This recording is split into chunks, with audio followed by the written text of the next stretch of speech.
بسم اللہ الرحمن الرحیم۔ السلام علیکم رحمۃ اللہ وبرکاتہ۔ اللہ کی رحمتیں اور برکتیں نازل ہوں ہم سب پر۔ محترم ناظرین، نبی کریم صلی اللہ علیہ وآلہ وسلم نے فرمایا، جب انسان کی روح نکل رہی ہوتی ہے تو وہ شخص ان تین لوگوں کو بہت یاد کرتا ہے۔ مرتے وقت انسان سب کچھ بھول جاتا ہے لیکن ان تین لوگوں کو نہیں بھولتا۔ محترم ناظرین، مومن کی شان یہ ہے کہ وہ کثرت سے موت کو یاد کیا کرے اور جہاں تک ممکن ہو آخرت کی تیاری کے لیے ہر وقت فکر مند رہنا چاہیے۔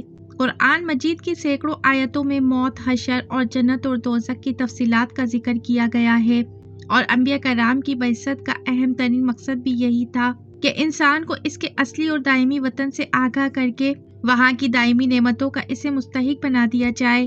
حضرت ابو ہریرہ رضی اللہ تعالیٰ عنہ سے روایت ہے کہ رسول اللہ صلی اللہ علیہ وآلہ وسلم نے فرمایا، لذتوں کو ختم کرنے والی چیز یعنی موت کو زیادہ یاد کیا کرو۔ حضرت ابو موسیٰ رضی اللہ تعالیٰ عنہ حضور اکرم صلی اللہ علیہ وآلہ وسلم سے روایت کرتے ہیں کہ آپ صلی اللہ علیہ وآلہ وسلم نے فرمایا، جو اللہ تعالیٰ سے ملاقات کو پسند کرتا ہے اللہ بھی اس سے ملاقات کو پسند فرماتا ہے، اور جو اللہ تعالیٰ سے ملنا پسند نہیں کرتا اللہ تعالیٰ بھی اس سے ملنا ناپسند فرماتا ہے۔ حضرت ابی کعب رضی اللہ تعالیٰ عنہ سے روایت ہے کہ جب رات کا طاہری حصہ گزر جاتا ہے تو نبی کریم صلی اللہ علیہ وآلہ وسلم اٹھ کھڑے ہوتے ہیں اور فرماتے ہیں، اے لوگو، اللہ تعالیٰ کو یاد کیا کرو، قیامت کا پہلا نفخہ آ چکا، دوسرا نفخہ اس کے تابع ہوگا، موت اپنی سختیوں سمیت آ پہنچی۔ رسول اکرم صلی اللہ علیہ وآلہ وسلم نے فرمایا، دنیا میں اس طرح رہو جیسے تم ایک راہ چلتے مسافر ہو یا کسی منزل کے راہی ہو۔ حضرت عبداللہ بن عمر کہا کرتے تھے، جب شام ہو جائے تو صبح کا انتظار نہ کیا کرو، اور جب صبح ہو جائے تو شام کا انتظار نہ کیا کرو، اور بیماری سے پہلے صحت کو اور موت سے پہلے زندگی کو غنیمت سمجھو۔ یعنی دنیا کی عیش و عشرت میں کھو کر آخرت کو بھول جاؤ گے تو موت کے وقت پچھتاؤ گے کہ کاش میں نے آخرت کے لیے کوئی زیادہ راہ جمع کیا ہوتا۔ اس طرح بیماری کے عالم میں انسان انتہائی چاہت و خواہش کے باوجود بہت سے ایسے کام ہیں جو نہیں کر سکتا، تو عالم صحت میں جب انسان کی ساری توانائیاں عروج پر ہوتی ہیں، وہ عالم خیر کیوں بجا نہیں لاتا کہ میں سے افسوس نہ کرنا پڑے۔ اس لیے کہا گیا، دنیا آخرت کی کھیتی ہے، یعنی دنیا میں ایمان و عمل کی جو فصل کاش کرو گے آخرت میں اسی کا پھل ملے گا۔ ایک عورت نے حضرت عائشہ صدیقہ رضی اللہ تعالیٰ عنہا سے اپنے دل کی سختی کی شکایت کی تو آپ رضی اللہ تعالیٰ عنہا نے نصیحت فرمائی کہ تم موت کو کثرت سے یاد کیا کرو، تمہارا دل نرم ہو جائے گا۔ حضرت علی رضی اللہ تعالیٰ عنہ فرماتے ہیں کہ قبر عمل کا صندوق ہے اور موت کے بعد اس کی خبر ملے گی۔ حضرت عمر کا یہ معمول تھا کہ وہ علماء کو جمع فرما کر موت، قیامت اور آخرت کا مذاکرہ کیا کرتے تھے۔ ان احوال سے متاثر ہو کر سب ایسے پھوٹ پھوٹ کر روتے تھے گویا کہ ان کے سامنے کوئی جنازہ رکھا ہوا ہو۔ موت کو یاد کرنے کے بڑے فوائد ہیں۔ علامہ سیوطی لکھتے ہیں کہ بعض علماء سے منقول ہے کہ جو شخص موت کو کثرت سے یاد کرے اس کو اللہ تبارک و تعالیٰ تین باتوں کی توفیق مرحمت فرماتا ہے۔ پہلا، اگر اس سے کوئی گناہ ہو جائے تو وہ جلد از جلد توبہ کر کے گناہ معاف کرانے کی کوشش کرتا ہے کہ کہیں توبہ کے بغیر موت نہ آ جائے۔ موت کو یاد کرنے والا حرص و طمع میں مبتلا نہیں ہوتا بلکہ جو کچھ بھی اسے میسر ہوتا ہے اس پر راضی رہتا ہے، اور یہ قناعت اسے طبی سکون اور دلی راحت عطا کرتی ہے، اور یہ سوچتا ہے کہ تھوڑی بہت زندگی ہے، جس طرح بھی گزر جائے گزار لیں گے، زیادہ فکر کرنے سے کوئی فائدہ نہیں۔ استحصال رکھنے والا شخص جب عبادت کرتا ہے تو پوری دل جمی کی دو وجوہات ہوتی ہیں۔ اول یہ کہ اسے خطرہ رہتا ہے کہ پتہ نہیں آئندہ اسے عبادت کا موقع ملے بھی یا نہیں، لہذا ابھی اسے جتنا اچھا بنا لے غنیمت ہی غنیمت ہے۔ دوسرے یہ کہ آخرت کی یاد کی وجہ سے اسے عبادت پر ملنے والے عظیم اخروی بدلے کا کامل یقین ہوتا ہے۔ اس کی بنا پر اسے عبادت میں وہ کیف و سرور نصیب ہوتا ہے جو الفاظ میں بیان نہیں کیا جا سکتا۔ ایک عربی شاعر کہتا ہے، میرے دوست، دنیا کے آرام اور راحت سے دھوکے میں مت پڑنا، اس لیے کہ عمر ختم ہو جائے گی اور عیش جاتا رہے گا۔ جب تم کسی جنازے کو اٹھا کر قبرستان لے جاؤ تو یہ یقین کر لینا کہ اس کے بعد تمہیں بھی ایسے ہی اٹھا کر لے جایا جائے گا۔ الغرض قرآن و حدیث میں موت اور بعد الموت کے احوال و محشر، میزان عدل کا قیام، سزا و سزا کا نفع، جہنم و جنت کے احوال اور ان میں دخل و تفصیل کے ساتھ بیان فرمائے گئے ہیں۔ ان کا مذاق کے طور پر ذکر کرنا قرآن و حدیث میں بیان کردہ غیبی حقیقتوں کی اہانت کے مترادف ہے۔ اللہ تعالیٰ کا ارشاد ہے اور دنیا کی یہ زندگی تو صرف کھیل اور تماشا ہے اور بے شک آخرت کا گھر ہی اصل زندگی ہے۔ اگر وہ جانتے ہوتے۔ تو محترم ناظرین، مرنے کے بعد انسان قبر میں کیسے اور کتنے دن کے بعد ختم ہو جاتا ہے؟ سائنس کی نظر میں تدفین کے ایک دن بعد یعنی ٹھیک 24 گھنٹے بعد انسان کی آنتوں میں سے ایسے کیڑوں کا گروہ سرگرم عمل ہو جاتا ہے جو مردے کے پخانے کے راستے سے نکلنا شروع ہو جاتا ہے۔ ساتھ میں ناقابل برداشت بدبو پھیلنا شروع ہو جاتی ہے جو دراصل اپنے ہم پیشہ کیڑوں کو دعوت دیتے ہیں۔ یہ اعلان کرتے ہیں کہ بچھو اور تمام کیڑے مکوڑے انسان کے جسم کی طرف حرکت کرنا شروع کر دیتے ہیں اور انسان کا گوشت کھانا شروع کر دیتے ہیں۔ تدفین کے 3 دن بعد سب سے پہلے ناک کی حالت تبدیل ہونا شروع ہو جاتی ہے۔ 6 دن بعد ناخن گرنا شروع ہو جاتے ہیں۔ 9 دن کے بعد بال گرنا شروع ہو جاتے ہیں۔ انسان کے جسم پر کوئی بال نہیں رہتا اور پیٹ پھولنا شروع ہو جاتا ہے۔ 17 دن بعد پیٹ پھٹ جاتا ہے اور دیگر اجزاء باہر آنا شروع ہو جاتے ہیں۔ 60 دن بعد مردے کے جسم سے سارا گوشت ختم ہو جاتا ہے۔ انسان کے جسم پر بوٹی کا ایک ٹکڑا بھی باقی نہیں رہتا۔ 90 دن کے بعد تمام ہڈیاں ایک دوسرے سے جدا ہونا شروع ہو جاتی ہیں۔ 1 سال بعد ہڈیاں بوسیدہ ہو جاتی ہیں اور بالآخر جب انسان کو دفنایا گیا تھا اس کا وجود ختم ہو جاتا ہے۔ عام طور پر یہ تصور کیا جاتا ہے کہ زندگی کے آخری لمحات میں ایک ایسی جنگ چل رہی ہوتی ہے۔ انتقال کرنے والے شخص کا چہرہ دیکھ کر یوں لگتا ہے جیسے وہ سو رہا ہو۔ چہرے پر بہت عام تاثرات ہوتے ہیں۔ ایسا لگتا ہے کہ موت کا عمل آخری سانس لینے سے 1 ہفتہ قبل شروع ہو جاتا ہے۔ اس دوران صحت متاثر ہونے لگتی ہے، جسم کمزور پڑنے لگتا ہے، چلنے میں دشواری پیش آنے لگتی ہے اور غنودگی طاری رہتی ہے۔ آخری لمحات میں کھانا پینا مشکل ہونے لگتا ہے اور کسی شخص میں طاقت نہیں کہ خدا کے حکم کے بغیر مر جائے۔ اللہ تعالیٰ نے ہر کسی کی موت کا وقت مقرر کر کے لکھ رکھا ہے اور جو شخص دنیا میں اپنے اعمال کا بدلہ چاہے اس کو ہم یہی بدلہ دے دیں گے اور جو آخرت میں طالب ثواب ہو اس کو وہاں اجر عطا کریں گے اور ہم شکر گزاروں کو عنقریب بہت اچھا صلہ دیں گے۔ اس وقت انسان کے دل و دماغ سے ہر چیز نکل جاتی ہے، وہ سب کچھ بھول جاتا ہے، اپنا مال، دولت، محل، عزیز و اقارب، رشتہ دار، سب کچھ بھول جاتا ہے۔ مگر مرتے وقت انسان 2 لوگوں کو بہت زیادہ یاد کرتا ہے۔ 2 لوگ ہرگز نہیں بھولتا، ان کو سامنے بٹھا کے چیخنے کی کوشش کرتا ہے، ان کے غم میں رونے کی کوشش کرتا ہے مگر رو نہیں پاتا۔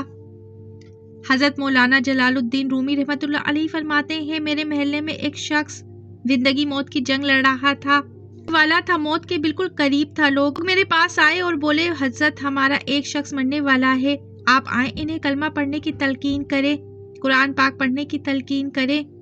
حضرت مولانا جلال الدین رومی رحمۃ اللہ علیہ فرماتے ہیں، میں اس مرنے والے کے پاس پہنچا، اس کے قریب بیٹھ گیا، آس پاس میں اس کے دوست، رشتہ دار، عزیز و اقارب بیٹھے ہوئے ہیں۔ اب اس مرنے والے کی آنکھیں چھت پر لگی ہوئی ہیں، کچھ سوچ رہا ہے۔ اللہ نے اسے بولنے کی توفیق دی اور وہ رو کر کہنے لگا، میرے بچے کہاں ہیں؟ اس کو نہ کمایا ہوا مال یاد آیا اور نہ دولت یاد آئی، نہ عزیز و اقارب، یہاں تک کہ اسے اپنے ماں باپ بھی یاد نہ آئے۔ بس وہ کہتا ہے، میرے بچے کہاں ہیں؟ بچے دوڑ کر آئے، پاس میں بیٹھ گئے۔ پھر کہتا ہے، میری بیوی کہاں ہے؟ بیوی دوڑ کر آئی اور پاس میں بیٹھ گئی۔ اب کہتا ہے، تمہیں دیکھ کے میرا دل رو رہا ہے، سوچ رہا ہوں کہ میرے مر جانے کے بعد میرے بچوں کا کیا بنے گا۔ انسان جب مرتے وقت بچوں کو دیکھتا ہے تو اللہ تعالیٰ جب اسے دیکھنے کی توفیق دیتا ہے اور جب آخری بات بچوں کو دیکھتا ہے تو وہ یہ بھول جاتا ہے کہ میرے مرنے کے بعد میرا کیا بنے گا، بلکہ وہ یہ سوچتا ہے کہ میرے مرنے کے بعد میری اولاد کا کیا بنے گا، میرے ان بچوں کا میری طرح سے کوئی خیال رکھے گا یا نہیں۔ اس کی آنکھیں رو رہی ہیں۔ بیوی کو نصیحت کرنے لگا، میں دنیا چھوڑ کے جا رہا ہوں، مجھ پہ ایک احسان کرنا کہ میرے ان بچوں کو قرآن کریم کی تعلیم لازمی دینا، ان کے منہ سے نکلا اللہ کا نام میری قبر کو روشن کر دے گا، مجھے جہنم کی آگ سے، اللہ کے عذاب سے دور کر دے گا، ان کو دین کی تعلیم دینا۔ حضرت موسیٰ علیہ السلام کا ایک قبرستان سے گزر ہوا، آپ علیہ السلام نے دیکھا قبرستان کی ایک قبر کے اندر مردے کو دردناک عذاب دیا جا رہا ہے، مردہ عذاب میں مبتلا ہے، اس کی قبر جہنم کے گڑھوں میں سے گڑھا بنی ہوئی ہے، مردہ عذاب میں مبتلا ہے، چیخو پکار کر رہا ہے۔ حضرت سیدنا موسیٰ علیہ السلام آگے چلے گئے۔ کام کرنے کے بعد واپسی جب اسی راستے سے گزر ہوا، آپ نے دیکھا وہی جہنم میں جلنے والا شخص جس کی قبر میں عذاب دیا جا رہا تھا، اب وہ شخص جنت میں ٹہل رہا ہے، اس کی قبر جنت کا باغ بنی ہوئی ہے۔ آپ علیہ السلام نے دونوں ہاتھ اٹھائے، عرض کی، اے میرے مالک، تھوڑی دیر پہلے میں یہاں سے گزرا تھا، یہی قبر جہنم کے گھڑوں میں سے ایک گھڑا بنی ہوئی تھی۔ تھوڑی دیر بعد یہ جنت کے باغوں میں سے ایک باغ کیسے بن گئی؟ اللہ نے فرمایا، اے موسیٰ، یہ شخص جب مرا تھا، مرنے سے پہلے اپنی بیوی کو حاملہ چھوڑ کے مرا تھا۔ بیوی کا ایک بیٹا بچہ پیدا ہوا، آج چھوٹا کل بڑا، تھوڑا سا بڑا ہوا تو اس کی بیوی نے بچے کو مسجد میں بھیجا۔ مولوی صاحب نے اس کے بچے کو بسم اللہ الرحمن الرحیم پڑھائی۔ جب اس کے بچے نے بسم اللہ پڑھی تو موسیٰ مجھے حیا آئی کہ اس کا بچہ میرا نام لے اور میں اپنا نام لینے والے کے باپ کو جہنم میں ڈال دوں۔ یہ میری رحمت گوارا نہیں کرتی، اس لیے ہمیں چاہیے کہ اپنے بچوں کو قرآن کریم کی تعلیم دیں۔ اگر ہم چاہتے ہیں کہ ہماری قبریں روشن ہوں، عذاب قبر بالکل قریب نہ آئے، تو اپنے بچوں کو قرآن مجید کی تعلیم دینا نہ بھولیں۔ مولانا جلال الدین رومی رحمۃ اللہ علیہ فرماتے ہیں، وہ شخص توبہ کرتا کرتا یہ کہتا تھا کہ میرے بچوں کو قرآن کریم کی تعلیم دینا۔ ایک دم اس کی زبان لڑکھڑانے لگی، اس کا بدن کانپنے لگا، موت کا فرشتہ آ گیا روح نکالنے کے لیے۔ فرماتے ہیں جب انسان کی روح نکلتی ہے تو اس کا منہ کھل جاتا ہے، دونوں ہونٹ ایک دوسرے سے جدا ہو جاتے ہیں۔ انسان کی روح انسان کے پیروں سے نکلتی ہوئی اوپر کی طرف آتی ہے۔ جب دل اور پھیپھڑوں تک پہنچتی ہے تو یہ وہ لمحہ ہوتا ہے، یہ وہ وقت ہوتا ہے، وہ مرحلہ ہوتا ہے جب انسان کے ایک طرف شیطان اس کے کان میں غلط مشورہ ڈالتا ہے اور دوسری طرف اس کی زبان سے اس کے عمل کے مطابق الفاظ نکلتے ہیں۔ اگر انسان نیک ہوتا ہے، عبادت گزار ہوتا ہے، تو پھر اس کا دماغ اس کی زبان کو کلمہ پڑھنے کی تلقین کرتا ہے، درود پاک پڑھنے کی تلقین کرتا ہے۔ اور اگر انسان نیک نہیں ہوتا تو پھر اس کا جو دماغ ہوتا ہے وہ عجیب سی ہیبت کا شکار ہو جاتا ہے اور انسان شیطان کے مشورے کو قبول کر بیٹھتا ہے۔ جب انسان شیطان کے مشورے کو قبول کرتا ہے، پھر کوشش کرتا ہے کلمہ پڑھنے کی لیکن نہیں پڑھ پاتا۔ تو محترم ناظرین، آج ہماری آنکھیں کھلی ہیں، آج ہماری سانسیں چل رہی ہیں، اس سے پہلے کہ یہ وقت گزر جائے۔ یہ زندگی کے لمحے میرے اور آپ کے لیے غنیمت ہیں، آخرت کے لیے کچھ اکٹھا کر لو۔ مرنے سے پہلے پہلے قبر کی روشنی بنا لو، معلوم نہیں پھر فرصت ملے یا نہ ملے، معلوم نہیں پھر یہ زندگی کے لمحے ملے یا نہ ملے۔ محترم ناظرین، غرور، تکبر، لالچ، گھمنڈ، دشمنی، حسد، بغض، جلن، بادشاہت، یہ سب کہاں جاتا ہے؟ سب کچھ خاک میں مل جاتا ہے۔ انسان کی حیثیت ہی کیا ہے؟ مٹی سے بنا مٹی میں دفن ہو کر مٹی ہو جاتا ہے۔ 5 یا 6 فٹ کا انسان قبر میں جا کر بے نام و نشان ہو جاتا ہے۔ دنیا میں اکڑ کر چلنے والا، اپنے آپ کو طاقتور سمجھنے والا، دوسروں کو حقیر سمجھنے والا، دنیا پر حکومت کرنے والا، قبر میں آتے ہی اس کی حیثیت صرف مٹی سی رہ جاتی ہے۔ لہٰذا انسان کو اپنی ابدی اور ہمیشہ کی زندگی کو خوبصورت اور پرسکون بنانے کے لیے ہر لمحہ فکر کرنی چاہیے، اللہ کو یاد کرتے رہنا چاہیے، ہر نیک عمل اور عبادت میں اخلاص پیدا کرنا چاہیے اور خاتمہ بالخیر کی دعا کرنی چاہیے۔ انسانی جسم لافانی نہیں ہے، یہ زمین پر ایک مدت سے زیادہ زندہ نہیں رہ سکتا۔ عام طور پر جسم زمین پر کئی رنگ بدلتا ہے، بچپن سے جوانی اور جوانی سے بڑھاپا، یہ تمام علامت جسم کی پل پل موت کی طرف بڑھنے کی خبر ہے۔ مرنے سے پہلے ضروری ہے جسم کے لیے بھی اور اس جسم کی روح سے محبت کرنے والوں کے لیے بھی کہ وقت بہت قریب آ گیا ہے۔ ایسے موقع پر محبت کرنے والوں کو چاہیے کہ وہ جسم کو تنگ نہ کریں اور اسے کوئی ذہنی یا جسمانی تکلیف نہ پہنچائیں، تاکہ روح کے جسم سے جدا ہونے کا یہ عمل آسان ہو جائے اور دوران خون کے کم ہو جانے کی وجہ سے دماغ اور باقی اعضاء کو کم آکسیجن مل پاتی ہے، جس کی وجہ سے صحیح طور پر کام نہیں کر پاتے۔ اس کے علاوہ مرنے والے شخص کی سوچنے اور سمجھنے کی صلاحیت ختم ہو جاتی ہے۔ محترم ناظرین، اللہ تعالی ہم سب کو نیک عمل کرنے کی توفیق عطا فرمائے اور ہمیں بھی آخرت کی تیاری کرنے کی توفیق عطا فرمائے، ہمارا خاتمہ ایمان پر کرے، آمین ثم آمین۔ ویڈیو اچھی لگی ہے تو ویڈیو کو لائک، شیئر، سبسکرائب کریں، بیل آئیکن پہ ضرور کلک کریں تاکہ میری آنے والی ویڈیو کا نوٹیفیکیشن بر وقت آپ کو ملتا رہے۔ خوش رہیں، اپنا بہت سا خیال رکھیں، زندگی رہی تو پھر ملیں گے معلوماتی ویڈیو کے ساتھ۔ اللہ حافظ۔